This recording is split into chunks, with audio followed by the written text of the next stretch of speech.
Japan has been so enamored with France for so long in every way. Like white Burgundy and champagne in a Japanese restaurant has been happening forever. And it's a mutual love affair, right? There's so many Right.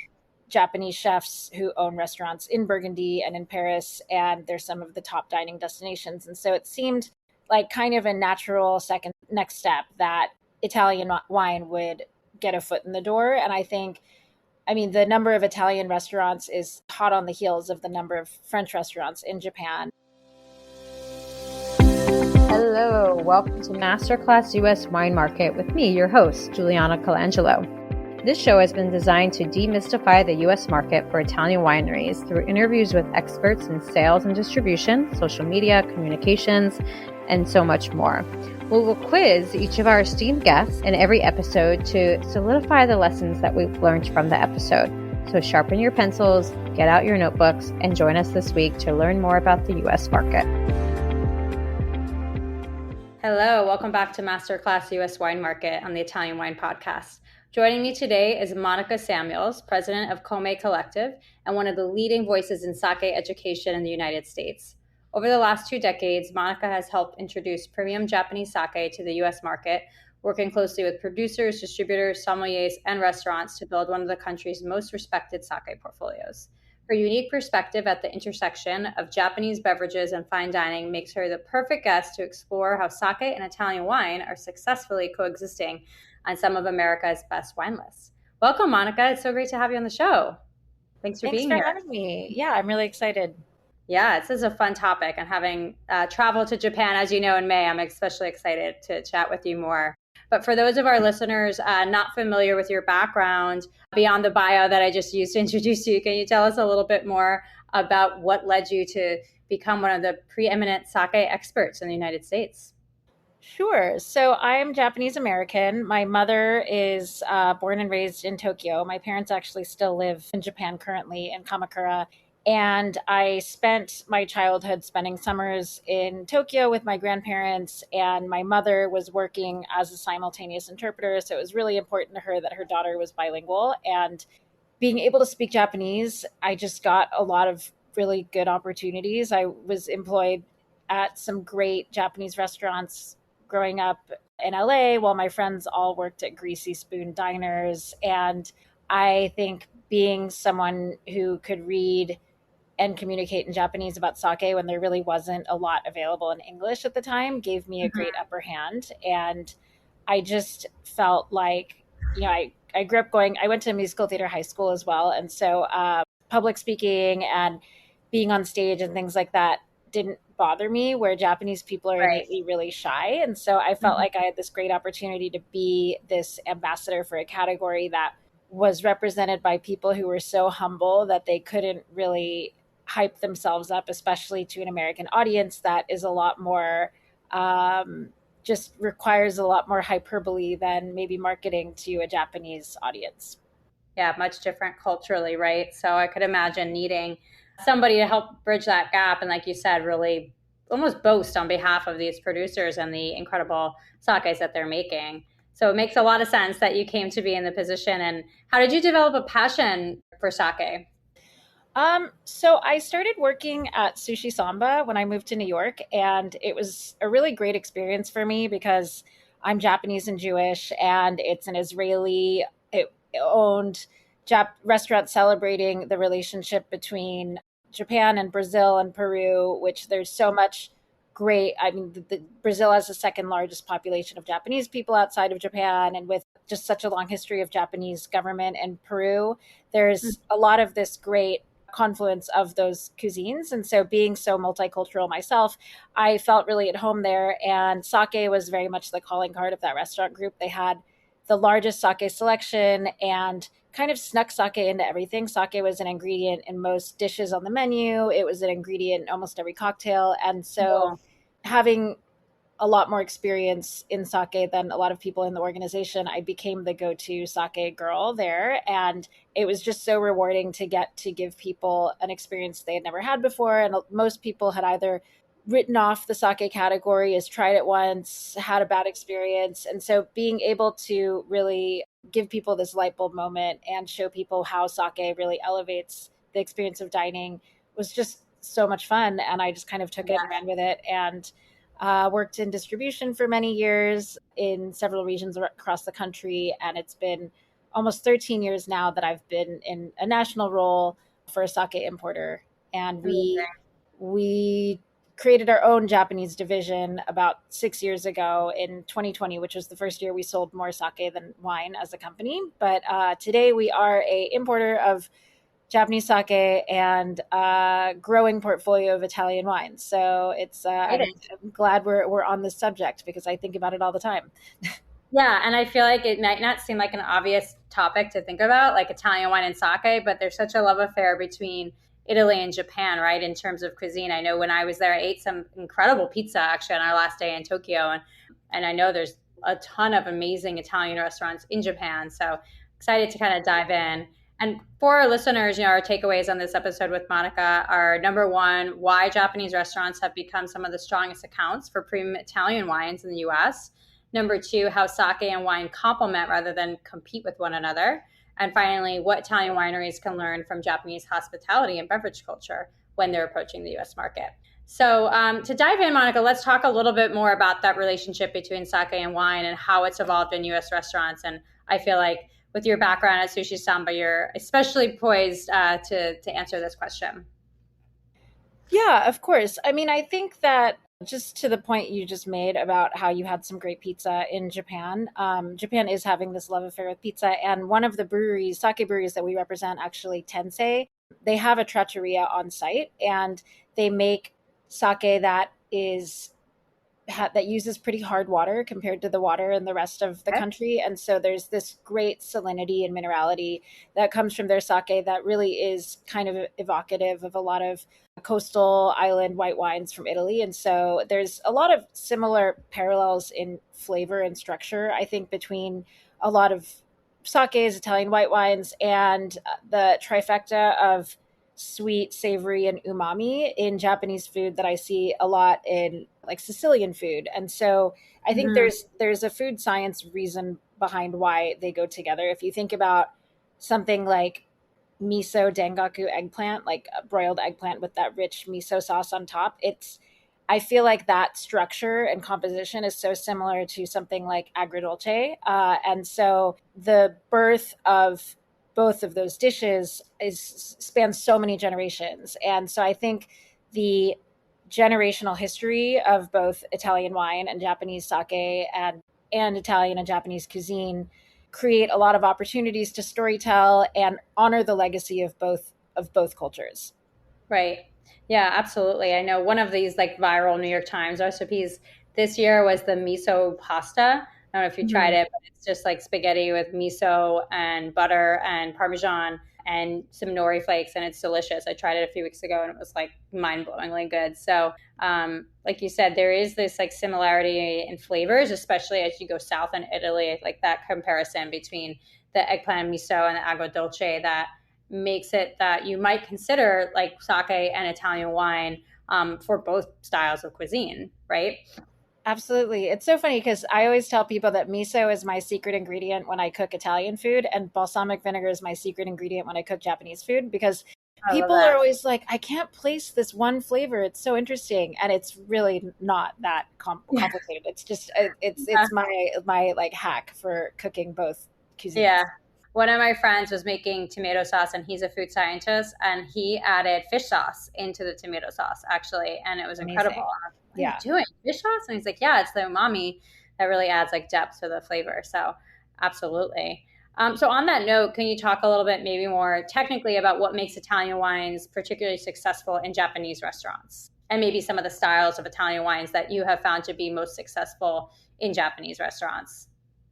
Yeah, I mean, I think that acidity is the easiest answer to that, right? And there's so much, and I think there's so much crudo in Italian restaurants. And so there's already this idea of reaching for high acid white wines as a go-to raw fish pairing.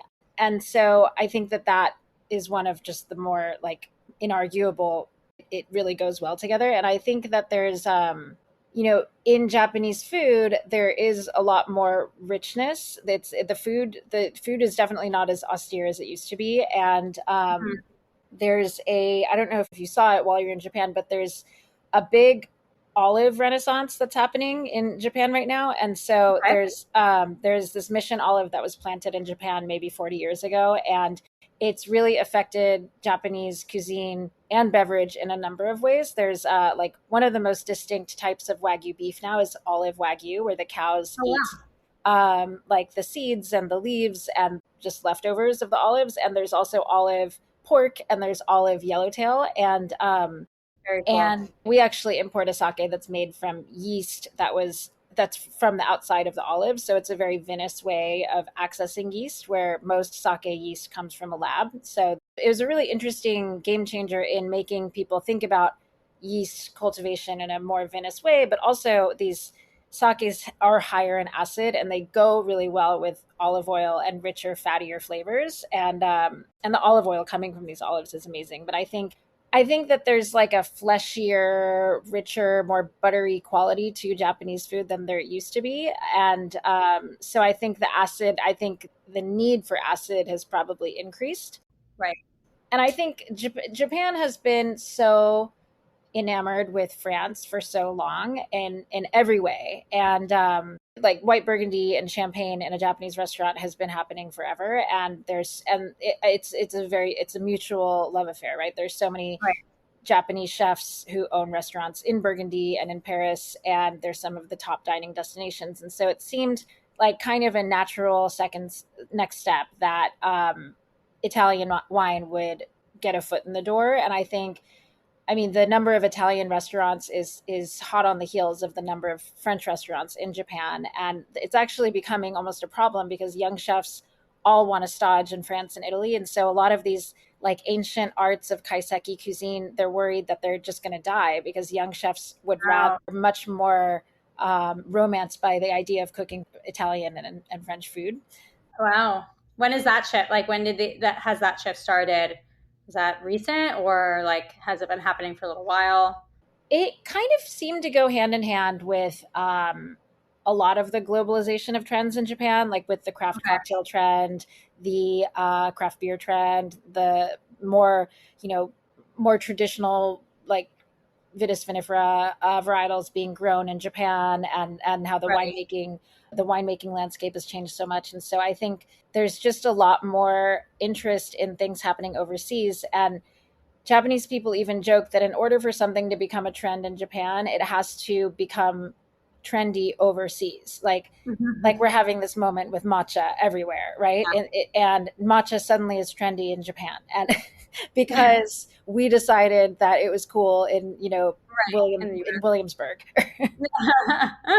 That is pretty hilarious. Are you seeing it like any reciprocal, like Italian chefs coming to Japan to study? Is there any of that cross cultural exchange happening? I think all chefs of all cuisines are really interested in learning about Japanese techniques, and I think there's been this obsession with fermentation for quite some time, and you see chefs like Sean Brock. I think is so well known for making his own koji and doing things like that. And if you can do that with American Southern food, you can certainly adapt into Italian cuisine as well. There are a lot of really talented Italian chefs who have restaurants in Japan for sure. Yeah, I'm trying to think of the last great one I went to, but there are a lot. No, no, there's a lot and it's growing. So, thinking about, Italian wineries and sake breweries, could you tell us a little bit about some of the key similarities and core differences between the two? Well, I think that like the multi-generational family run operation is such a core of both. Mhm. And I think that in Japan is has this interesting juxtaposition of being fast and slow at the same time. It's so high tech, and if you've sat on a Japanese toilet, you'll never go back. And there's restaurants run by robots, and technology is propelling this culture forward so fast. But then there's documentaries like Jiro Dreams of Sushi, and you see how much rejecting mechanism at all completely is so valued, and there's this craft. And so I think that when it comes to defending a category like family owned small craft sake breweries, or small family run wineries, like there's this defending that craft against commodity, I guess, that Right. I Mm-hmm. see as like just such a core part of the conversation when it comes to both Italian wineries and Japanese sake breweries. Um, Yeah, craft over commodity. I like that phrase. And I think it's like this real proudness of tradition that I feel like is really entrenched like throughout generations, that there's like a certain way you do things. Like you eat in this order, you eat these things at this time. Like in Italy, you don't eat, you can't have a cappuccino and even order one after like 11 a.m., right? There's just like this rule when it comes to cuisine and beverage that I've found to be really apparent. And, you've spent a lot more time in Japan than me, but that I found when I traveled there that reminded me of Italy, like just the ritual in which they eat and drink. Absolutely. And I think that also the pushback of this younger generation in both Italy and Japan of like, I think in the past things were almost too perfect for the younger generation, and so a lot of the trends are leaning towards like the unfinished or more like feral wild side of things rather than this like really polished pristine quality that was celebrated for so long. And so I think the like innovation that you see with the younger generation in Italy and Japan, there are definitely some parallels there. Yeah, and I know natural wine's having a big movement in Japan, so that kind of plays into everything you just said. And the Absolutely. same thing, in Italy, there's this new generation, a lot of them practicing more sustainable organic practices or leaning into like natural wine production as well. So Yeah. it seems to go hand in hand. So talk to us a little bit more. You spent years of your career in distribution, also working in restaurants. So you had a firsthand look at this, but tell us a little bit about selling Italian wine into Japanese restaurants. What are some things a rep might consider if they're going into into a Japanese restaurant with a bag full of Italian wines? I think whenever possible, make sure that the chef is part of the tasting, because I think there's more proof of concept on Italian and Japanese flavors coexisting on a menu than in the beverage program, that should be the leader, right? And I was thinking about this new trend of Italian Japanese food, and there's a term for it. It's itameshi, Itameshi. So meshi means like rice in Japanese, and ita is just the beginning of Italian. So it's this hybrid term that's thrown around a lot in Japan, and it's even used here. Huh. And we've had so much of it in New York. Like, did you ever go to Basta Pasta? No.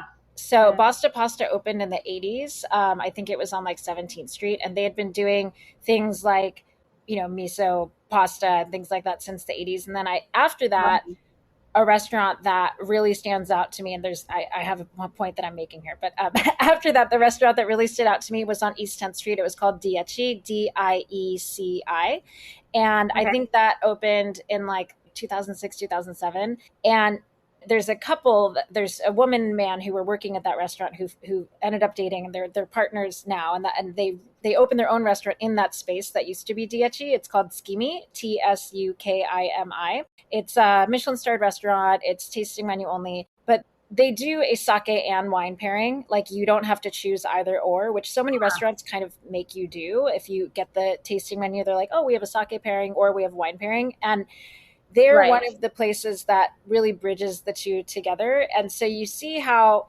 sake like amps up the umami in Super.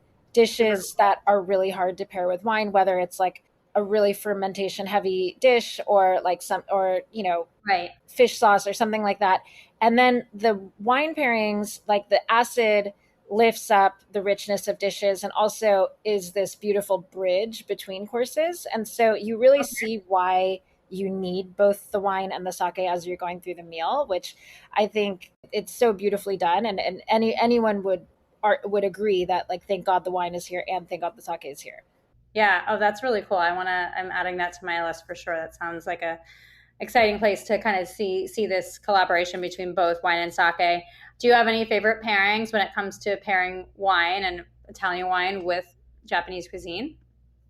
I mean, I love Nebbiolo with tuna. I think it's beautiful. Oh, I think that lighter reds, like what lighter reds with tuna, is just, there's something about the richness and the flavor of tuna. I think that's just beautiful with like a lighter Nebbiolo. yeah, that sounds amazing. So looking ahead, Monica, about at the industry. Obviously, we're in a time of lots of change. We've talked a lot about that in the podcast. We see it in all the headlines. But where do you think that relationship between sake and wine and like the sake category in general is heading in the U.S. market?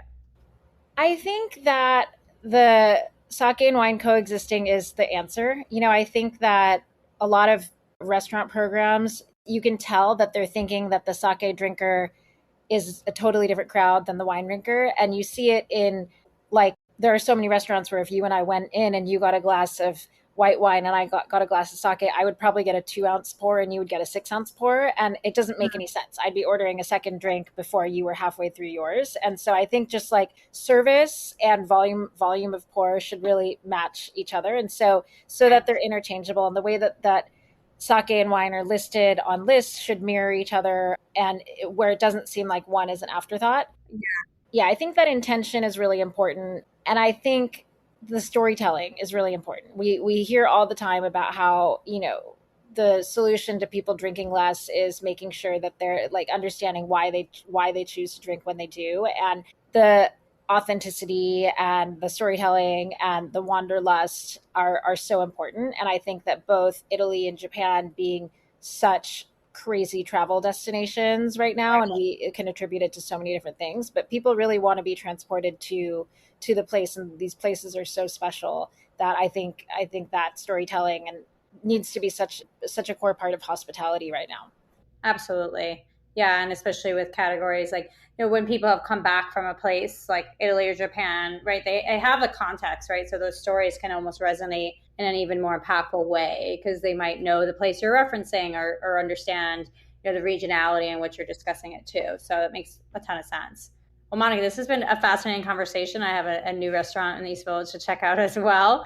As we wind down, though, we'll do our rapid fire quiz that we do at the end of every episode. So if you can do your best to answer these questions in just 1 or 2 sentences. Question number 1, what is your number 1 tip for mastering the U.S. wine market? I should say the U.S. wine and sake market, actually. I think it's convincing whoever you're in front of that you're there for them, not vice versa. I think that there's this feeling of desperation in the US wine market right now where everyone's like, oh, I got to keep my business alive, instead of, hey, this could really elevate what you're doing here.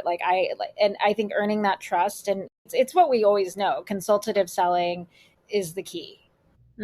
Consultative selling. I like that a lot. Like, that's a great phrase.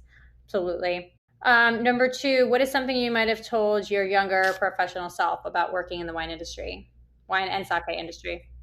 Be patient. And